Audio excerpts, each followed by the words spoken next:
17 થી 22 માં જે ચોમાસું સક્રિય થશે એ આદ્રા નક્ષત્રમાં 21 થી 25 માં વરસાદ ઘણા ભાગમાં સારો થવાની શક્યતા છે। નમસ્કાર મિત્રો, સ્વાગત છે તમારું ગુજરાત ખબર ચેનલમાં।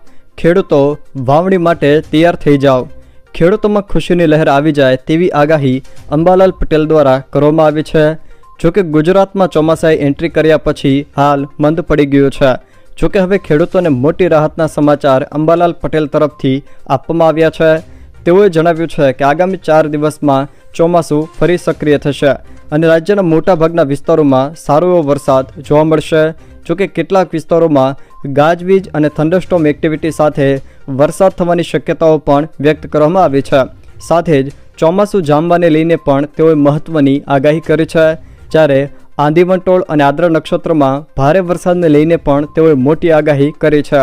તો આ તમામ માહિતીઓ વિશે વિડીયોમાં આગળ વાત કરીશું, તો છેલ્લે સુધી જોતા રહેજો। તે પહેલાં તમે મારી ચેનલમાં નવા છો તો ચેનલને સબસ્ક્રાઈબ કરી લેજો, જેથી મારા આવનારા તમામ વિડીયોની માહિતી તમારા સુધી પહોંચી શકે। મિત્રો, ગુજરાતમાં એન્ટ્રી કર્યા પછી ચોમાસું ધીમું પડી ગયું હતું। જોકે હવે ખેડૂતોને મોટી રાહતના સમાચાર મળી રહ્યા છે। જાણીતા હવામાન નિષ્ણાત અંબાલાલ પટેલે કહ્યું કે આગામી 4 દિવસમાં ચોમાસું ફરી સક્રિય થશે। અંબાલાલ પટેલે જણાવ્યું છે કે હાલ તો સામાન્ય વરસાદ વરસી રહ્યો છે। જોકે હાલ થંડરસ્ટોર્મ એક્ટિવિટીના કારણે કેટલાક વિસ્તારોમાં ગાજવીજ સાથે વરસાદ થવાની શક્યતા રહેશે, પરંતુ હવે ચોમાસું સક્રિય થતાં આગામી દિવસોમાં ભારે આંચકાનો પવન ફૂંકાવાની પણ શક્યતાઓ રહેશે। તેઓએ જણાવ્યું હતું કે સોમાલિયા તરફથી આવતા પવનની ગતિ દક્ષિણ ગોળાર્ધમાં થઈને પૂર્વ આફ્રિકામાંથી થઈને આવતા પવનની ગતિ ભારે રહેશે।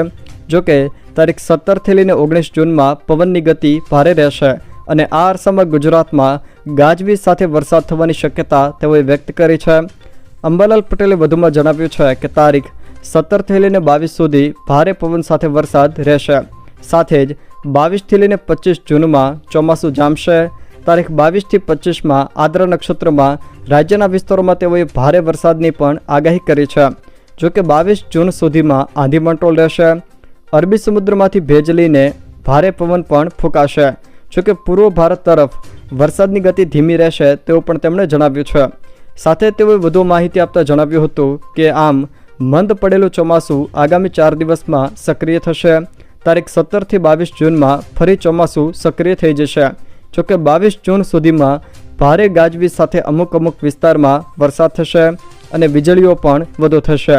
જોકે 30 થી 45 કિલોમીટરની ઝડપે પવન પણ ફૂંકાશે અને આદ્રા નક્ષત્રમાં 22 થી 25 જૂનમાં સારો વરસાદ થવાનું અનુમાન તેઓએ વ્યક્ત કર્યું છે। જો મિત્રો આ વિડીયો તમને પસંદ આવ્યો હોય તો વિડીયોને લાઇક કરો, તમારા મિત્રો સાથે શેર કરો અને જો તમે મારી ચેનલમાં નવા હો તો ચેનલને સબસ્ક્રાઈબ જરૂર કરજો, જેથી મારા આવનારા તમામ વિડીયોની માહિતી તમારા સુધી પહોંચી શકે।